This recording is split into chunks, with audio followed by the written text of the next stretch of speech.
Hey, you all, Farmer Jesse here. That is for one final No-Till Market Garden podcast send-off. I had the absolute privilege of sitting down this week with the three hosts, Alex Ball, Mimi Castell, and Natalie Lounsbury, to discuss the show, some of their favorite moments interviewing, but also just the state of farming, research, and conversation itself. I just want to send a huge thank you to everyone who has listened to this show over the years. I want to thank Michael Sellis and Jackson Roulette for all of their work on it. Huge thank you to all of our show sponsors over the years, all the hosts, including Mikey Densham and our Southern Hemisphere series from a few years back. Enormous thank you to all the guests who have contributed their time and expertise, and of course, to our many, many Patreon members who have helped to make it possible. Every one of you absolutely rock. I hope you all enjoyed this conversation as much as I enjoyed having it with Natalie, Mimi, and Alex of the No-Till Market Garden podcast. And cue the jam one last time, Michael.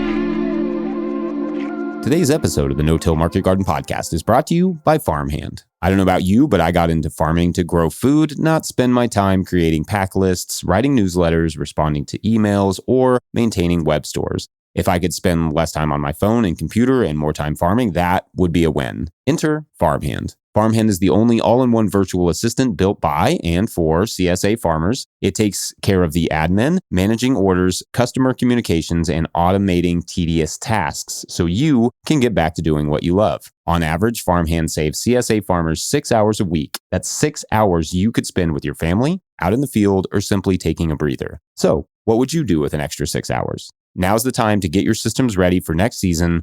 Learn how Farmhand can help at farmhand.partners/no-till. All right, enjoy the show. All right, well, welcome to what I guess is kind of our last official No-Till Market Garden podcast, I suppose. But it's going to be a fun one. I am always excited to hang out with you all and talk a bit about what this experience has been like for everyone. So I thought we could kind of start out maybe with you, Alex. I thought maybe if you wanted to, give us a little bit of an idea of like what, this experience has been like for you, the show, and maybe give us maybe one or two interviews that really stood out and what you learned from that. Oh, thanks, Jesse. I really appreciate that. As far as like what I've learned, really kind of like pulled in from my time here is like just so grateful for the time to like hear people's stories and really just share those moments with each other. I feel like leading up to this, the idea of like talking to farmers for me was never anything that was going to be a profession or something that people would want to hear about. It was just, us rambling in parking lots for hours on end about garlic planting and like deep compost, something like that. So I feel like the last 3 years now of being able to talk to people, really having to really hone my skills in on, getting to people's story, getting to actual conversation and getting to the meat of things. Which I have felt like in the past I was not that great at.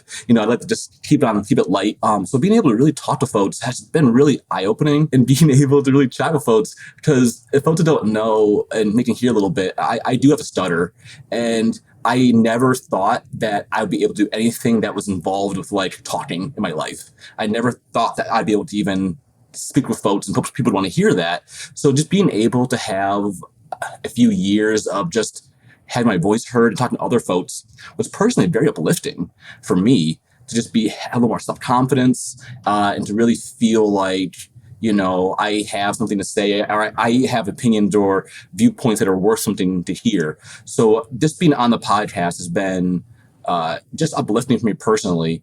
And as people might know, and as you all know, Jesse messaged me 3 years ago, and I thought it was just, to do a podcast episode. And I was like, oh my word, my dreams have come true. I finally get to be on the No-Till Growers podcast and share my story. And Jesse's like, no, we want to have you on to interview other guests, which just blew my mind. So just being able to be brought in an organization like this has been, really helped launch me and maybe some self-confidence, help push myself forward. But really, maybe a lesson I really learned from some of my guests. Two things I'd like to say. My very favorite guest, and I think one of my more popular episodes, was Lindsay Steele of Garden Fort. I interviewed him again for my last episode. And he really talks about dialing your systems, picking core crops that you can do profitably, and really getting to market and dialing your systems. I tell folks all the time, it's not for everyone based on where you live on the local markets, but being able to dial in your product a little bit more was something I had to learn the hard way, because Lindsay, who's a friend of mine, came to town, started selling salad mix really, really well. And one day, my accountants were like, "Oh, sorry, we got this new guy." I'm like, "Who is this guy? Who's this guy who's upsetting my business?"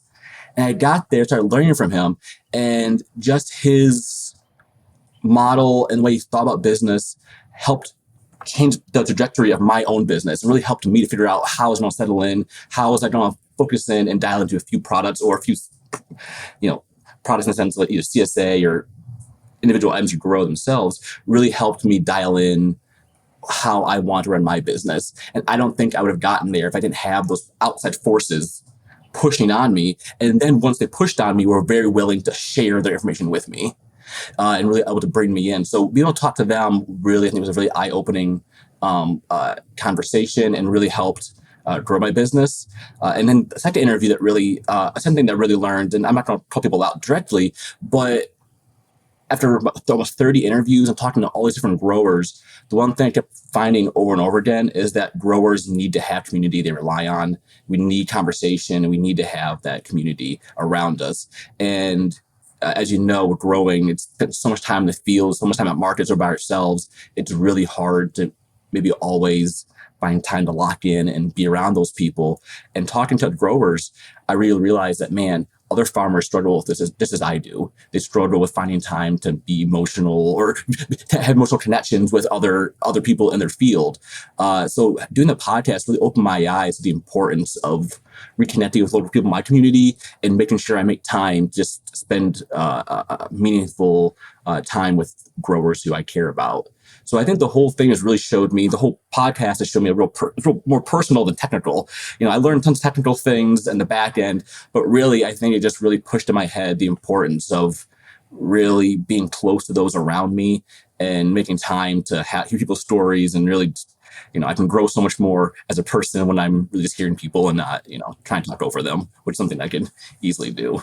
Yeah, that's amazing. I think the isolation aspect of farming really is just goes, I don't know if the right term is underreported, but it certainly isn't something we talk about enough in this industry for people who are getting into it, perhaps, and like looking at land and looking about how to get into it. And I also wanted to say, Alex, like that when we were looking at prospects for hosts, I knew. I mean, when I kind of envisioned all of you together, I was like, I need a farmer.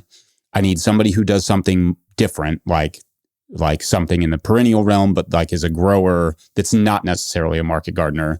And then I wanted somebody on the research side. And it was like you three kind of came together. And Alex in particular, I had heard your interview with Clara for the Winter Growers podcast. And I was like, I mean, you were enthusiastic and you were curious. And I was like, this is the person. Like, this is somebody that sounds like they want to keep getting better at this industry. And that's the kind of place that these questions, like the best farmer podcasts are the people that are like really have questions. And I thought, like, I just have loved what you've contributed to this show. Oh, thank you. That means a ton to me. If anyone knows me personally knows that just like, I love farming. I love problem solving. I think we're all in the same boat. We love figuring out how the solutions to problems that we come up with daily. So I'm lucky to always have that curiosity in the back of my head at all times. And but yeah, no, I've been very thankful to be part of the show. It's been a really fun experience so far, and also I have two great guests, two co-hosts to share the spotlight with. So I'm pretty lucky. That's awesome. Speaking of those co-hosts, if you were up for it, Mimi, I would love to hear a little bit about your experience with this. And in particular, I mean, have there been interviews that you've done that have really stood out, or like that you kind of think back on a lot, or anything in that realm? Yeah. I mean, I also just want to say that I have so enjoyed listening to your, like the three of you, and trying to find where, I can contribute something different.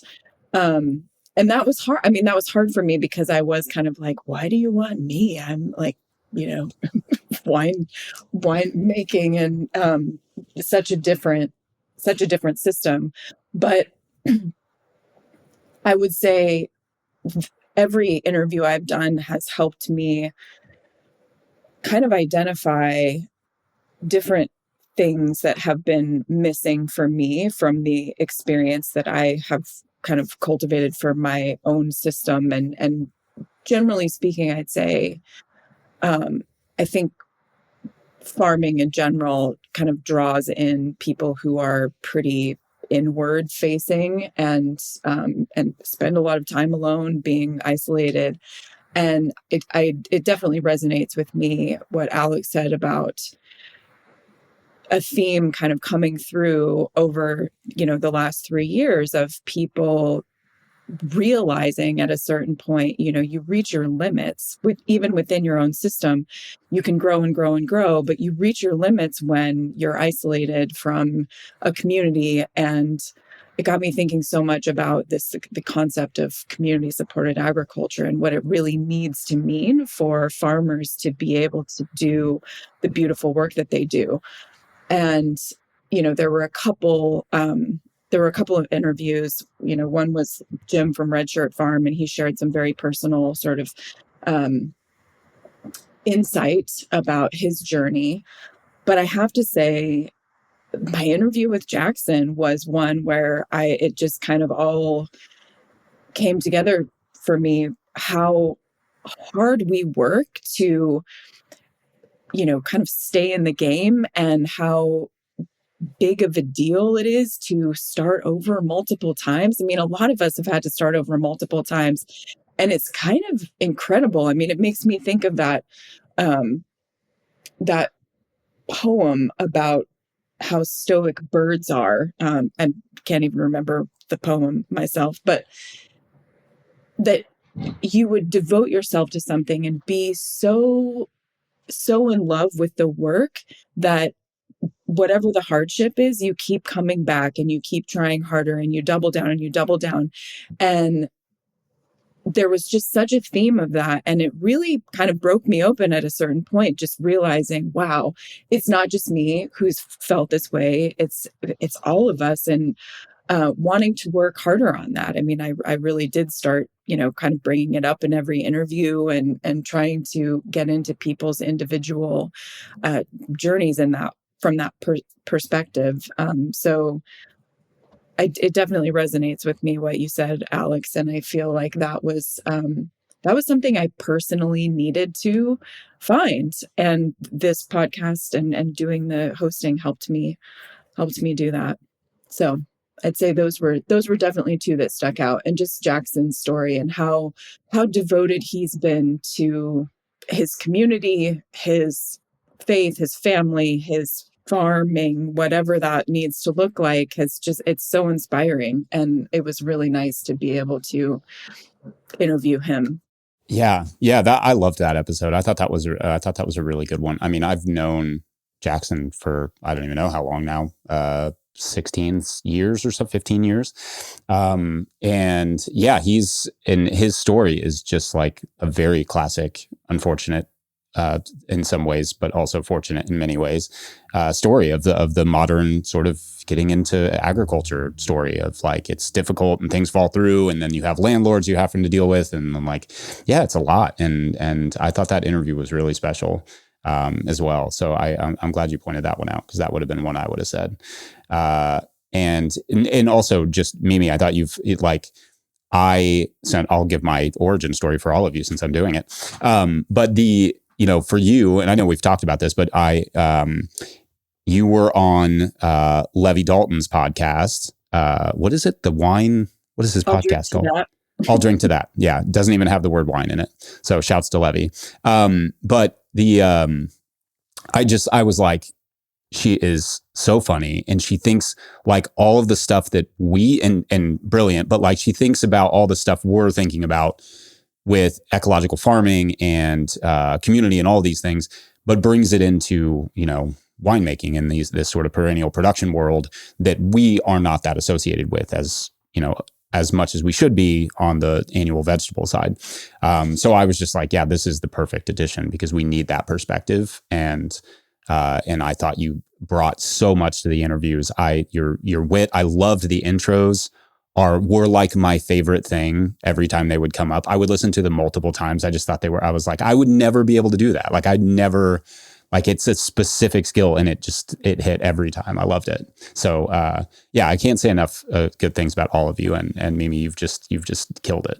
Right, Natalie, you're up. So you give us a little bit about like what this experience has been like and maybe talk about some of those interviews. Yeah. So I it's interesting how we're all kind of coming to this personal growth for us as podcast hosts. And I definitely found that as well, that it was really challenging, like invigorating, but challenging. So I would find somebody I wanted to talk to, whether it was a researcher or a scientist. And, it's like, okay, emailing was one thing. Will you talk to me? There's always like a little bit of nerves, like, oh, I'm asking this person out on a date. And, usually people would say yes. But then like the prep work for that for me was a lot. Like I would read, if it was a scientist, I would read a lot of their papers or, just read all about what they've been doing and then think about, okay, how can I structure this interview? And so I guess I learned sort of it's super rewarding for me, but I didn't find that there was a way to expedite that process because like a lot of it for me is just the mental preparation to have a conversation with someone that, I think is going to be worth having and worth listening to.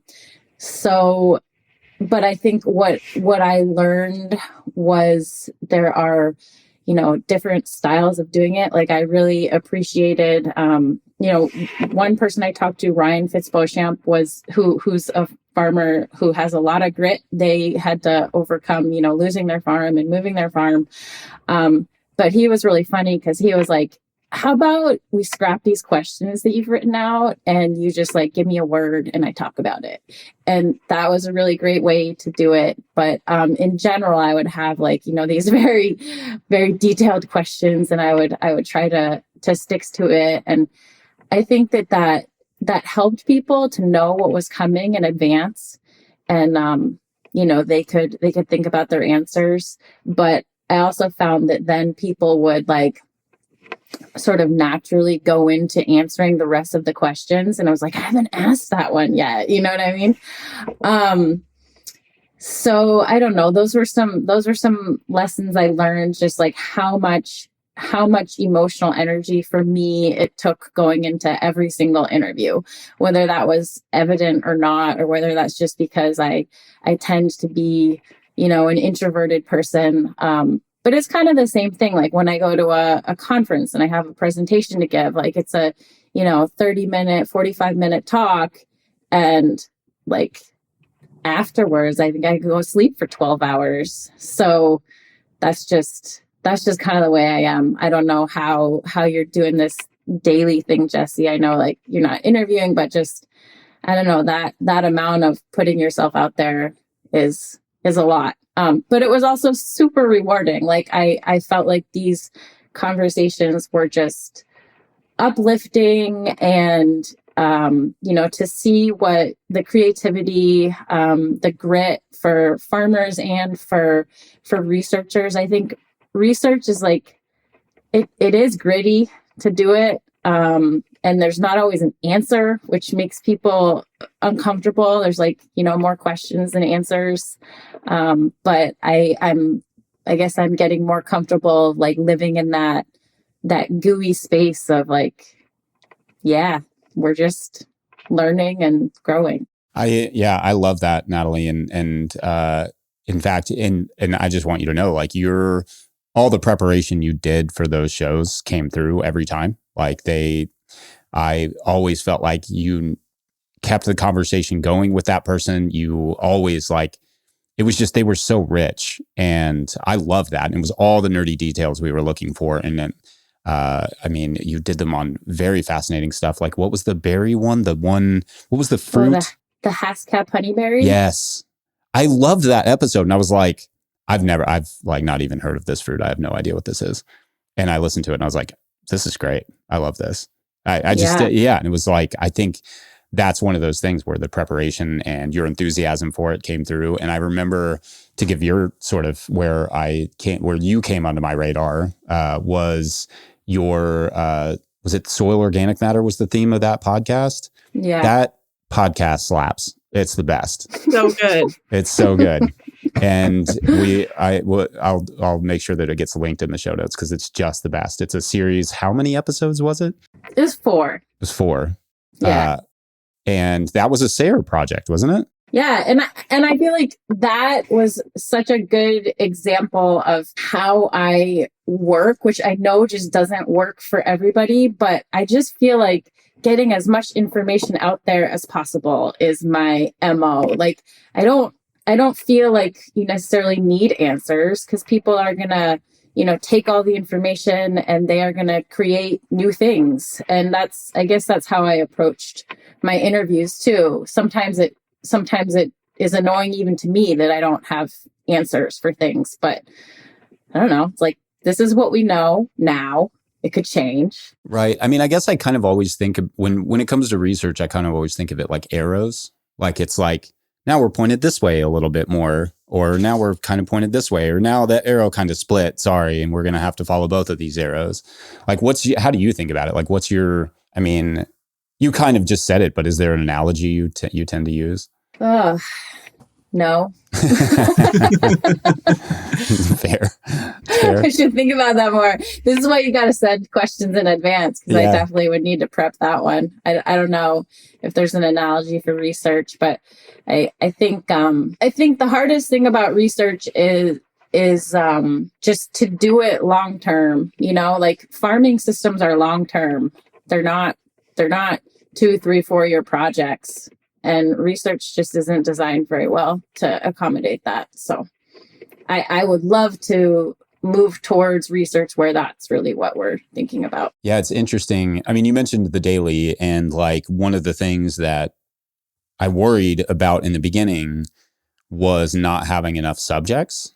Like, I was just like, I mean, if I'm doing 250 of these a year, what the heck am I going to talk about? I mean, there's 3 segments per episode. So it's like 700 minimum different segments. And I just haven't run out yet.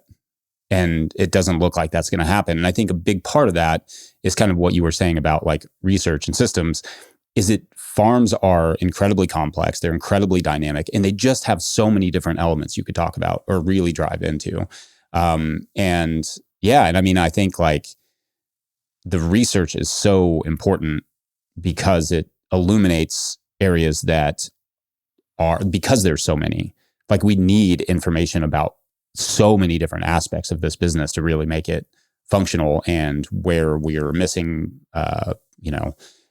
information about it. So, and I mean, we're obviously thinking a lot about research right now in that regard. So, I don't know, maybe even Mimi could touch on that a little bit, and just like, I don't know, thoughts on research, thoughts on how it helps, and complexity of farms, all that stuff. Yeah, I've been kind of hyper focused on this lately because of everything that's happening, and I, along those lines, I want to thank Natalie for her last episode closing. I mean, there are just so many heartbreaking things happening in science right now that hopefully we'll recover from. But what I've really come to appreciate with just being able to sit down and think about the questions that we need to solve for now, and how those questions are changing very rapidly, kind of at the pace of much faster than how we can even plan to try to solve for those, and how many people and how many resources it's going to take to try to meet the growing need for just being able to keep up with, from one season to the next. It's not on an obvious trajectory. And how do we set up systems just to be able to kind of deal with as much as possible, because that's sort of the way I look at it. And how much, and this was one of the things that I really appreciated about Natalie's organic matter series, is that there's this body of evidence from long ago that was a lot of sort of good observational information, but it's changed so much. And what we know now is so much finer detail, and it's still so blurry. If you think about it, like there's so much more we can learn. And the closer we get to having real insights, the less that disperses out into the world. And so it's been a real gift, I think, to be able to help share new information with people who have, sort of stalled out back in, the old information that we've sort of moved on from. But right now, in the current moment, we desperately need to be, kind of doing these long-term research projects that are sort of multidisciplinary and are looking at a lot of different facets, including the human side of things. And what it's not just about a farm, but what is the system that will support our agriculture going forward, and being able to ask those sort of brave questions without fearing any repercussions. It's an interesting time, and I love this community because I feel like there's a lot of support for asking and following those questions. Yeah, I agree. Did that spark anything for either of you all? Like, I don't know, research community, those sorts of things? Well, Jesse, you said it earlier, just kind of like how many different sides there are to this dice, right? From logistics to production to soil organic matter to just the marketing of products. Like to have a farm that makes it past, let's say, a decade, 15, 20 years, whatever, it takes a mastery. Or not a mastery, it's just like an ability to take in information that you can apply from so many different sides all at one time. And like, I think for a lot of us, those who, like myself, who are first generation farmers, kind of like, very full of love and passion for farming, you often get in a mindset of like, yeah, those eggheads don't know what's going on in the university. They don't know if that, but then you go and you read interviews, research paper, like, oh no, they get what's going on. It's very clear. I have a doctor of anthropology I worked with. He helps from my local college, and he sends me, write-ups from his colleagues about like CSA marketing, about viability, all things like that. And when I read through these documents, I'm like, there's a plethora of information already out there that people have already established, that's kind of well-known information that you need to tap into, that you need to take advantage of. You don't have to reinvent the wheel. So I think it's so easy to get caught up with an idea of like, I know everything, or those around me, or that's the cap on information, or we can learn more. But really, I feel like it's like anytime you go out there and start allowing yourself to learn more and more and more, like all you can do is better sharpen the sticks of all the 50 sticks you need to sharpen in order to to properly be a successful farmer. Yeah, and in fact, that makes me think about, like, especially right now, where funding is so up in the air and it just feels like there's not much moving forward. It felt, or it has felt, at least over the last like 10 years with podcasts, but also just with the effort of researchers and all this stuff, like we were getting so close to these things really coexisting well, like the farm side and the research side really coming together. And it feels like that's like in limbo right now. And I hate that, because the momentum was there to really bring those things together. The science communication element, like that was really good. It felt like it was starting to get robust. Like I said, I've started to see more, just researchers trying to communicate their information more and it being more accessible in general. And so it's kind of an unfortunate moment in that. I don't know, Natalie, do you have anything to add on that side? Well, I think there was a lot more emphasis on transdisciplinary research and participatory research. And so getting people to be less isolated, having farmer driven research, which I think was really important. And I don't know where that is going. I haven't heard anything specifically about like, oh, they want to get rid of transdisciplinary research, but I feel like, and hopefully this is just a small bump in the road. It feels like a bad time to have a bump in the road, like a really, really bad time. But sorry, let me think back to what I was saying. I guess I worry that the current administration and Department of Agriculture is unable to see the interrelatedness of everything.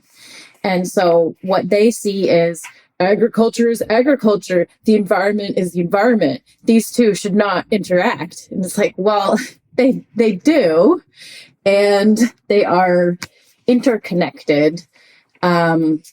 So I don't know about the future of research, but yeah, people are connected to the environment. Agriculture is connected to people. Everything's connected. When you like some of the stuff like with the Environmental Protection Agency, I'm like, of all the agencies, why would we take this one apart? Because that's like the water that you drink, it's the air that you breathe, it's the fishing pond that you like to go to with your kid, it's the forest that you like to go hunt your deer in, it's everything. And no matter who you are, you are absolutely unequivocally affected by it, and it's your food you eat, all of it. So, it's all of those things, and that feels very unfortunate. And but like you said, hopefully we are in a blip moment. It is an unfortunate time for it to happen, but hopefully talking about it gets people thinking about it more broadly, more holistically. There was also something that. This is kind of changing gears, as I tend to do. But there was something also that you all were talking about. I think it started with me talking about just conversations and, the importance of conversations in general, and like how, rich it is to have a conversation. And I think like we don't, it feels like you shouldn't have to start a podcast for that, right? Like this is such a special experience to get to call somebody and just like pick their brain. And I don't feel like that happens very often. I was just at a farmer potluck this weekend where it was a lot of that. And I was like, this is so wonderful when we get to do this. Or when we were at the conference earlier in January at the Oak Conference. And I was like, this is so valuable. And you shouldn't have to, right, start a podcast to be able to accomplish that. But also at the same time, the challenge when you're doing a podcast is that sort of entertainment side, or that keeping it interesting for the listener side, which is kind of what Natalie was talking about, like the research and the preparation. So it's not exactly the same thing as a normal conversation. But I think when you send people questions and you like get them prepped, more often than not, I found that I get to just have a conversation because the questions put them at ease. It gets me prepared, and then we just talk. And I found when I started to do that more, I took fewer notes because I was just more engaged with the conversation. And I don't know. I mean, maybe there's something in there that sparks something for you all, but that's kind of where my brain went when we were talking about conversations and just like communicating with other farmers and researchers. You said something about the last conference you were at and the ability to sit down with all the farmers and just chatting and picking people's brains. And just remind me, so locally, we used to think of farmer beer night. And once a month, all the farmers in the county would come together and just sit down. And it just wasn't farmers. It wasn't farm owners. It was farm owners, farm laborers, policy people, folks with the markets. There's such a diverse group of people every month, just for 3 or 4 hours down talking. And unfortunately, during COVID, that went away, and it wasn't able to bounce back after that. But I almost feel like I yearned for that monthly sit down with friends, or people you don't see often, get together, talking about growing, or just about the issues happening in the farm community. And like, are we at a point now with like time poverty where it's like, man, I don't have time to go see about other farmers, but I'll put on a podcast. I can hear, it's like I'm sitting next to a table with two farmers talking, and I can put questions into their, I can think about things, how it bounce off my head, how it affects me. But I think through all of this, what really drove home is that, man, I just got to spend more time with growers in my area. I have to make more time to do this thing, which is so difficult to do, especially when, it's like middle of July and weeds are a mile high and whatever has to get done. But I think the value of that communication, the value of that conversation, whether it be in a group setting or just that one-on-one, man, it's that, you really need that to sharpen yourself. You really need that in the industry talk time. And I know my fiance is just tired of hearing about growing green onions. She does not care anymore. I can't talk about it anymore. So to have other growers who I can waste their time with it, that's always good. Yeah, Mimi, did you have something you were going to that sparked for you? Very similar. Just I'm an introverted person.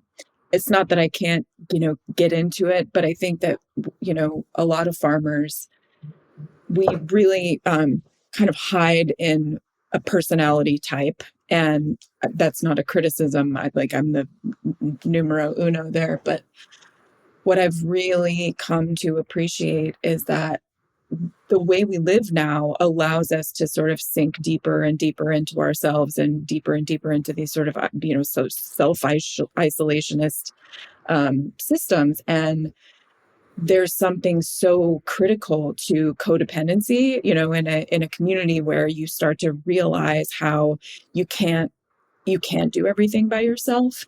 And it's not even fun at a certain point anymore, because you start to wear that pressure over time, and it affects your family, it affects your productivity, it affects how you feel when you get up in the morning. And I think very similar to what Alex was just saying, I have to push myself. I have to really make myself go and commune with my community. And I'm always nervous about it. I don't know what the hell, when am I going to get over this? But I'm always nervous to walk into a meeting or walk into a gathering. And then when I get there, I'm like, what was I so resistant for? Because this has really topped me off. It's given me, more to be inspired by. So yeah, I want to hold myself accountable to that. And I loved the podcast for that reason, because it was sort of I got to find somebody cool to talk to and think of some interesting topics to talk about. But it's really hard. And I think it's gotten harder because we just live differently than if we set ourselves up to sort of embrace that. Codependent is I don't know, it's probably cooperative, I guess is a better term. But anyway, I think about that a lot, because I really do. I have to force myself sometimes with bribes. Yeah. I know I don't want to just use this opportunity to bash what's happening with the administration. But one of the things that has been a problem for us that we've noticed, and that is a lot of the farm organizations that would organize these events that we would get to go to and talk to our fellow farmers, because we don't have the time to organize this. We don't have the capacity. A lot of those organizations are flat out defunded or not being funded at the moment. And that, with the Inflation Reduction Act stuff and they're just not in the climate smart stuff. Yeah, they just don't have any funding. So they're having to lay people off, and a lot of these organizations may not survive that. That is going to be tremendously bad for farmers, especially in the social element of it, because conferences aren't always a necessity. I don't always go there and learn everything I want to know, but I always have amazing conversations with people, and I meet new people, and it's incredibly enriching. And it fills that kind of, thing that we all feel a lot, is just that isolation element. Yeah. It's so hard. I want this to be this was such a cool project. And I'm so appreciative to you, Jesse, and for having that vision. I like how you explained it a little earlier. And so it's just sad that the conclusion of this project is, we're all feeling oh yeah, we really grew personally, and we did this amazing thing and had these conversations for folks, but now it just feels it's a sad and isolating moment. So that's it's just a bummer. But I think I recognize that was happening a little bit. So like I have started doing a craft night every third week with some friends, and like that little stuff does make a difference. And actually one of the people is Catherine Coverdale, whom I interviewed on the podcast, and she was the one person I had an in-person interview with. And I mean, she's just a lovely person, so it was easy anyway. But it was really fun to like sit at the kitchen table and have our 2 mics and just chat. Yeah. Alex, you did a couple of those in person, didn't you? Yeah.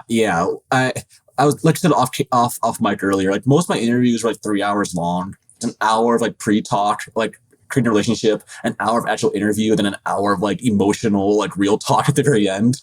And then we cut down to an hour of actual listenable audio. So yeah, the in-person ones were the worst for that. It was just us, we'd sit down and we'd talk, just keep talking and talking and talking. And at a certain point, like, guys, we got to record this. Like, this is gold. We have to share this information. We can't just keep running our mouths and having fun. So that was the most fun part for me, was the in-person ones, just having folks together just to share. And like for me, in order for me to like understand when I should talk, like I need to see their mouth stop moving and then look at me, and I go, okay, now it's my time to talk. Then I know. So having those in-persons were just really fun. And also, like we said earlier, like, man, there's nothing more fun than just talking to another farmer, just nerding out about something we all love. So if we can throw a mic in front of it in person and, you know, send it out to everybody else, man, what a bonus. I agree. I feel like it's the conversations that I know I got to have over the years for this show and just in general, when podcasters would call me and I would do their show, I was always just like, this is great. Like, I'm just going to geek out with you. Once I got comfortable doing the interview part and I felt confident that like, oh, people don't really care. Like, as long as it's mildly entertaining, nobody's going to be like, oh, that Jesse, I'm turning it off just because he said 3 words that are, you know, not great. So like I got over that, I guess, at some point, but it was just like having a conversation was when I felt like I was at, when it made sense to me. It was finally like, oh, I'm calling this person I know a little bit about. I've like researched it, and then we're just going to talk, and it's going to be fun, and they're at ease and I'm at ease, and it's all going to be a good time. And that's generally how it worked out. You know, one thing I really loved in a lot of interviews, I think one of the ones I said, a few interviews I've done, I was like, hey, you know, if you have questions about this, you know, feel free to reach out. Like, let's connect outside of the podcast sphere. And most times, no one ever messaged me, but a few times folks reached out with like really technical questions and issues they're trying to work through. And I found that I made some really good friendships from folks who listen to the podcast, who were just so excited to then talk to somebody about a certain topic or a question they had. Like, I had someone who wanted to build an online e-commerce platform for their farm. And I mentioned on my very first episode, or it may have been with Clara or something else, I said, hey, if anyone has any questions, feel free to reach out. And they did. And we had like a 2 or 3 hour meeting where we like helped him with his online website. And like just that little interaction, it made like it made all the work of the podcast, all that stuff. Like, man, this is what it's really about. It's like getting down and really, if we help one person, if one person can find some value from what I'm saying, then really, I don't know about y'all, but that's all I really cared about. Yeah, that's very cool. No, that resonates with me. I think, I don't know, just seeing that people have connected to this show and to all of us, to all the hosts, to all the, you know, one interview, it may be like something that even just a handful of people are like, that was my one, but they really love it. And they'll like, people will talk to me about interviews that maybe didn't get the most views, that they still remember and that they still think about, or that like changed something that they did on their farm, even if it's just like a little irrigation trick or something. That's just so much value in that. I love the idea of being able to have a conversation and then just let people listen in. It's amazing. Like, what an amazing piece of technology this is. You're doing the daily I'm curious how that's feeling for you, and also if Alex or Mimi, if you're planning to do anything to fill the void. Yeah, I can get mine out of the way. The daily is intense and it's a lot of work. I do think of it like I listen to a lot of dailies myself. Like I have at least two that I listen to every day, like the Daily from the New York Times. I listen to that every day, and then Kentucky Sports Radio. So it's like the other end of the spectrum because it's just dumb people. And a lot of times I'm like, it's kind of cringy, but they're like just a bunch of dudes that they've become my friends in my ears that I get to hang out with every day. And it's like a really nice thing to just, I don't know those guys, I've never met them, but I just get to hang out with them every day. And it's like a very consistent thing. And so like in developing the daily, I was like, I feel like farmers could use that, like just a dude they can hang out with every day. And it's like consistent voice, even if it's like, I don't know, I don't always agree with what he's saying or whatever, like it's there and they can listen or they don't have to, but hopefully they get something out of it or they just enjoy having this like consistent routine.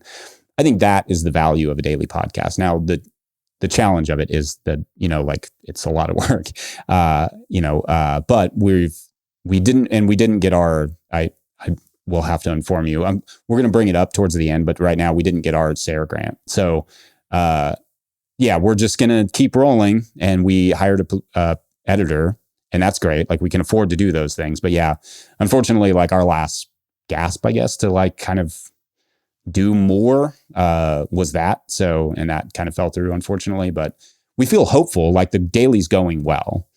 And if it can continue in the direction it's going, maybe we can get back to that stuff. But it's a lot of work. It's a challenge. But yeah, I didn't mean to bogart that section. So I want to hear from Mimi and Alex about it, about what their plans are.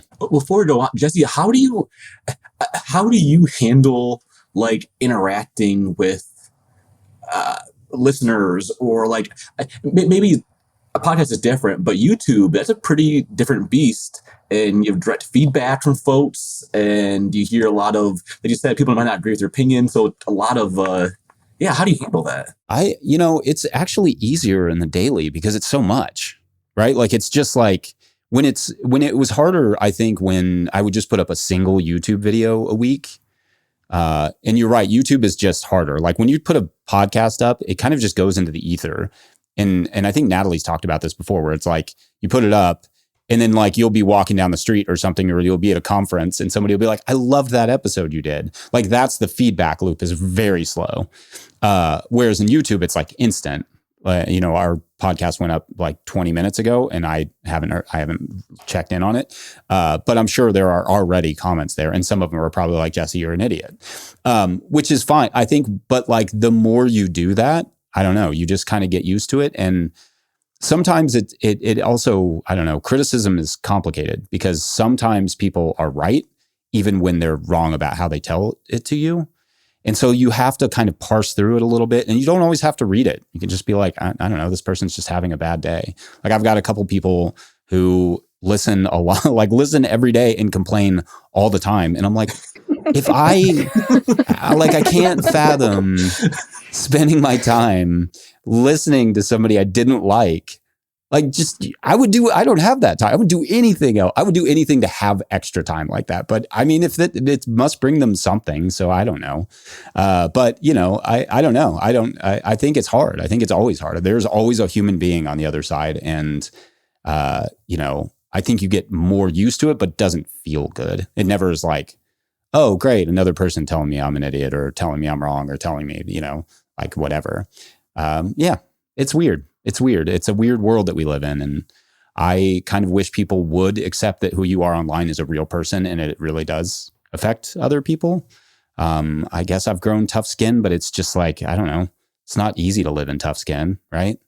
It's like, it's a weird world. So I don't know. Sorry. I once again kind of bogarted the section. So I don't know what I'm going to do to fill the void.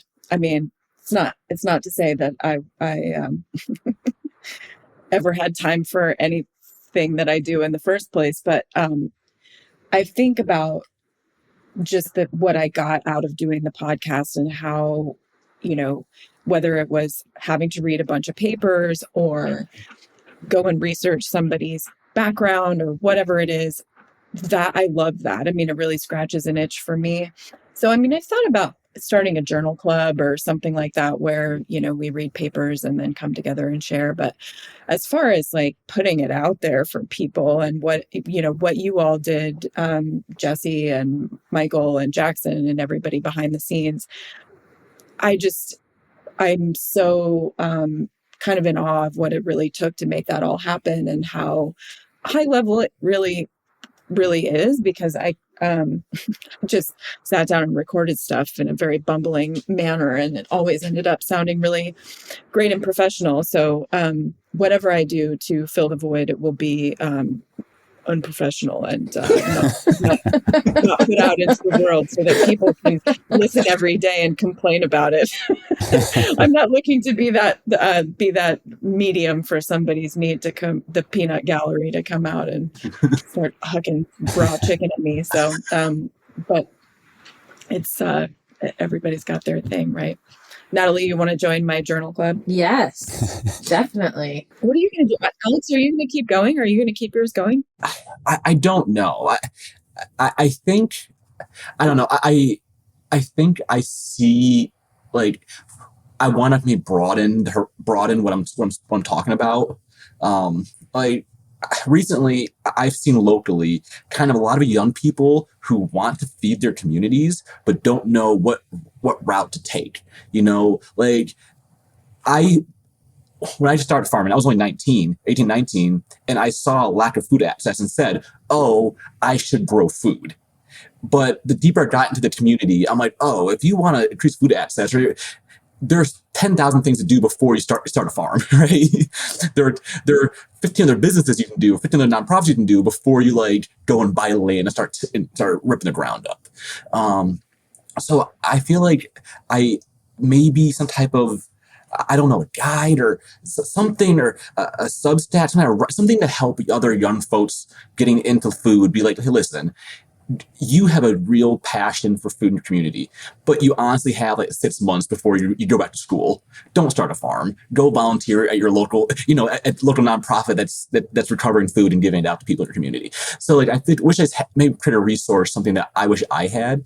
But as far as like interviewing farmers directly, I think that for me personally, I just have to double down on like my in-person relationships, because man, it's so hard to have a real conversation with someone when you yourself are not doing well.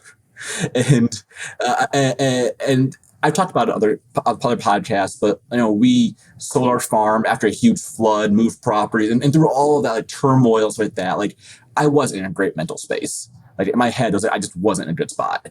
And it's really hard to be open and accepting and hear someone else's life when you yourself are just in a really like mentally bad space. So I'm like, man, I think I really just want to double down on those in-person relationships and really connect with those around me who are giving me that kind of reciprocal relationship. And then once I can like stand on my own 2 feet mentally, be like, okay, how do I then help extend this to other people as well? In the sense of, expanding education information. So for now, I'm just going to be working on the farm.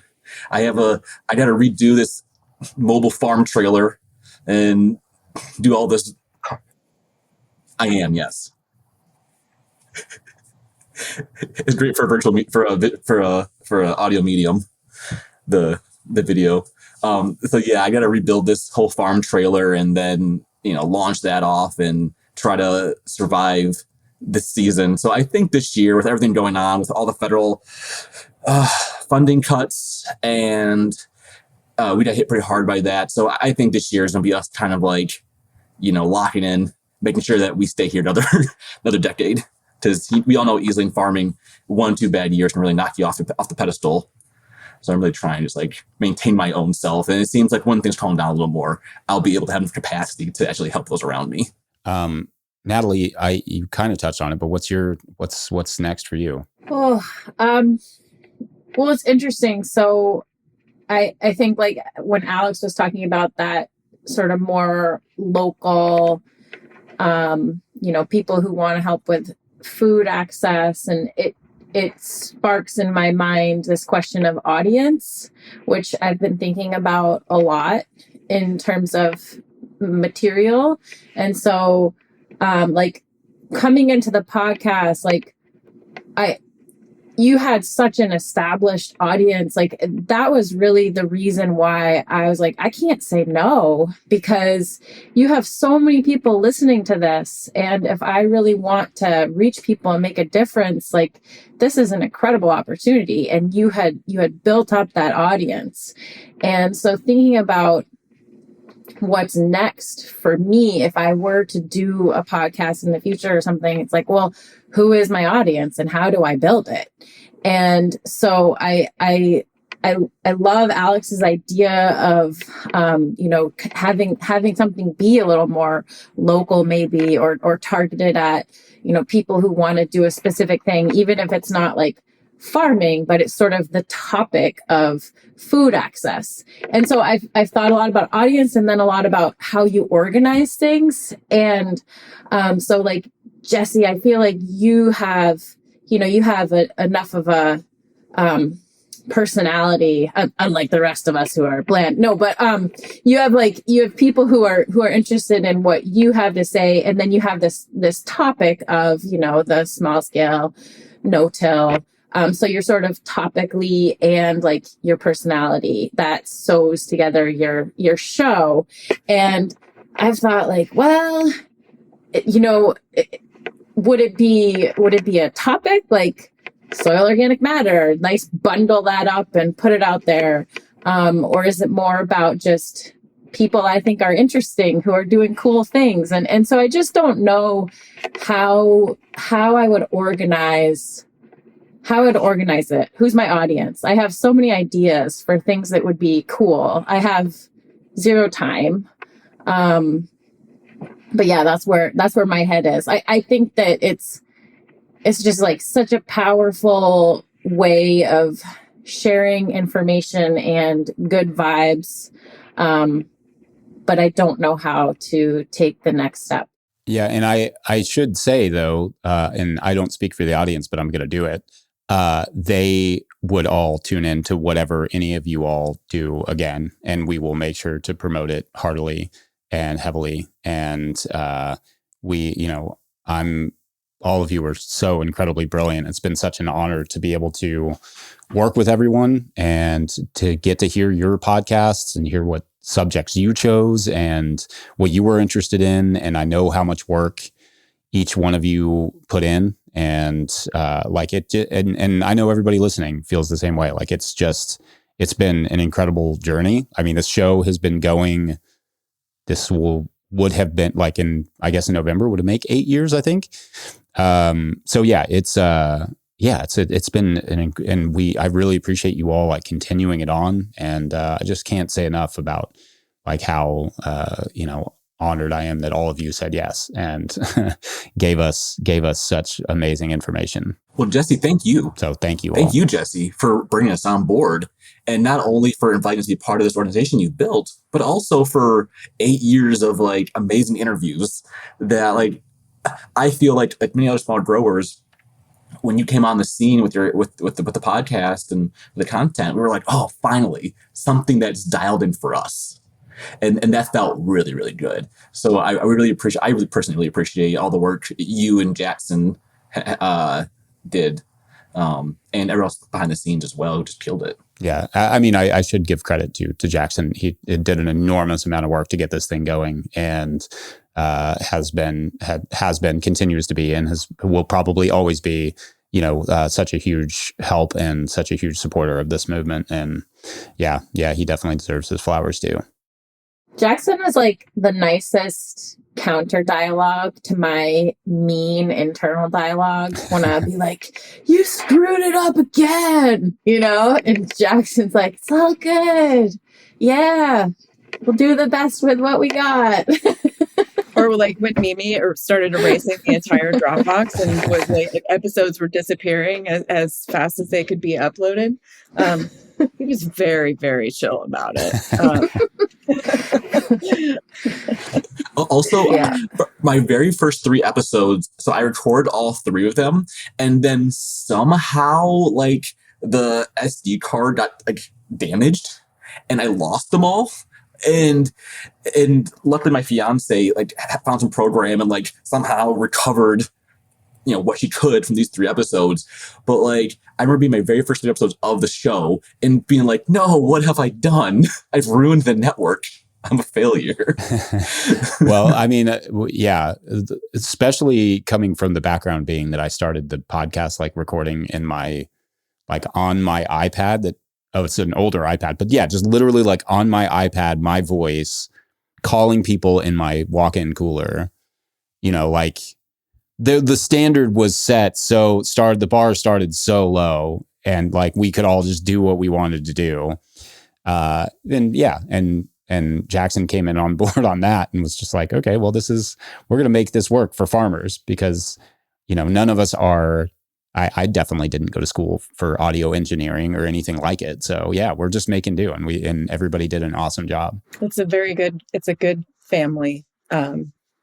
Everybody's been super awesome, and all the collab, the flowers, the seeds, the compost, the winter growers, everything has been really high level. I mean, very, very high level, if not high production from day one. I think it's come a long way and it's helped a lot of people. And I feel really lucky to have been even a little tiny moment of it. And yeah, I can't wait to see where you guys take it from here.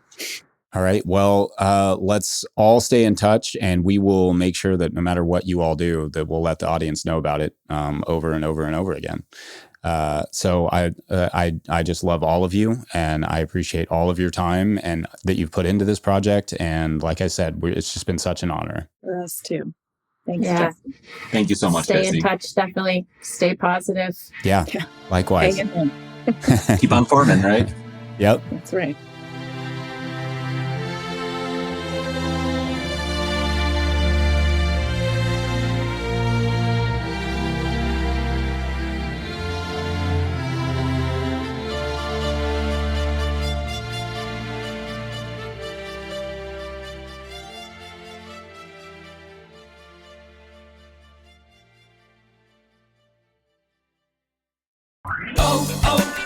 O'Reilly. Check engine light on? Take the guesswork out of your check engine light with O'Reilly Veriscan. It's free and provides a report with solutions based on over 650 million vehicle scans verified by ASE certified master technicians. And if you need help, we can recommend a shop for you. Ask for O'Reilly Veriscan today. O'Reilly Auto Parts.